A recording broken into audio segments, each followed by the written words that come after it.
Alors le compagnonnage, c'est un ensemble d'associations, qu'on appelle aussi des mouvements, d'artisans, d'ouvriers, d'une trentaine de métiers. On va retrouver les métiers de la pierre, les métiers du bois, du métal, les métiers dits des matériaux souples, le cuir, le textile, et puis également les métiers de bouche.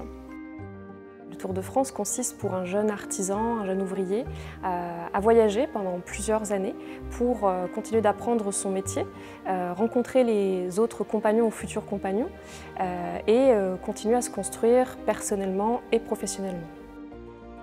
Le musée du compagnonnage, c'est à ce jour le plus grand musée en France et le seul qui accueille une collection aussi importante sur le compagnonnage. Les visiteurs peuvent y découvrir un peu plus de 4000 objets qui témoignent de l'histoire, des métiers et des rites des compagnons du Tour de France, et ce, pour toutes les époques et tout compagnonnage confondu, ce qui est assez original en France.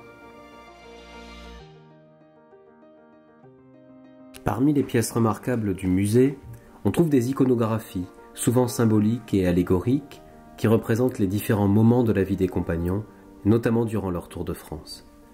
Parmi elles, les conduites occupent une place importante.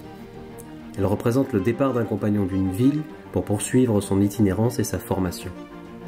Les compagnons de sa société le conduisent, d'où le nom de ce moment, la conduite, en cortège, souvent porté par des chants et des musiques, jusqu'aux portes de la ville. Celle-ci, représentée à l'arrière-plan de ces tableaux, fournit le cadre au vrai sujet. Comment aider quelqu'un à partir et l'inviter à poursuivre son voyage?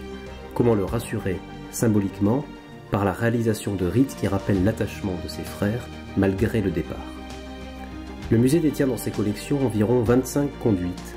Ce sont des pièces d'exception, uniques dans le cas des aquarelles, qui manifestent par la richesse des dessins toute la dimension sociologique du compagnonnage, et permet ainsi d'en comprendre les aspects les plus immatériels et symboliques, ainsi que la dimension profondément humaine.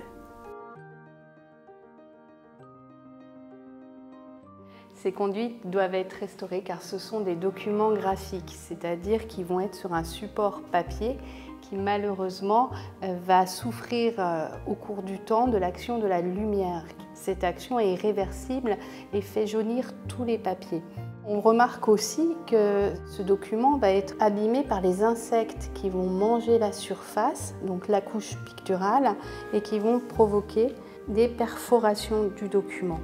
Au cours du temps, ces conduites, on a voulu les restaurer, les consolider, et on a mis un papier pour les doubler à l'arrière. Malheureusement, ce papier est acide et en plus a été collé. La colle et ce papier acide sont néfastes pour l'œuvre et il convient de les enlever pour mettre un doublage beaucoup plus neutre et respectueux de l'œuvre. Ainsi, si on nettoie l'œuvre, qu'on la dépoussière, on va raviver les couleurs, on va la consolider, ce qui permettra d'augmenter sa durée de vie. Ces conduites, elles sont fragiles par nature et elles ont été beaucoup dégradées au fil de leur histoire par leurs conditions soit d'exposition, soit de conservation. Les interventions qui seront faites seront toutes réalisées par des restaurateurs agréés par les musées de France, donc dans le respect d'une forme de déontologie de la restauration.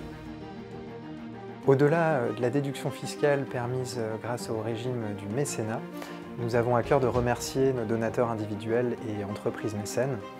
Aussi, nous avons concocté des contreparties afin de vivre une expérience inédite au cœur du projet.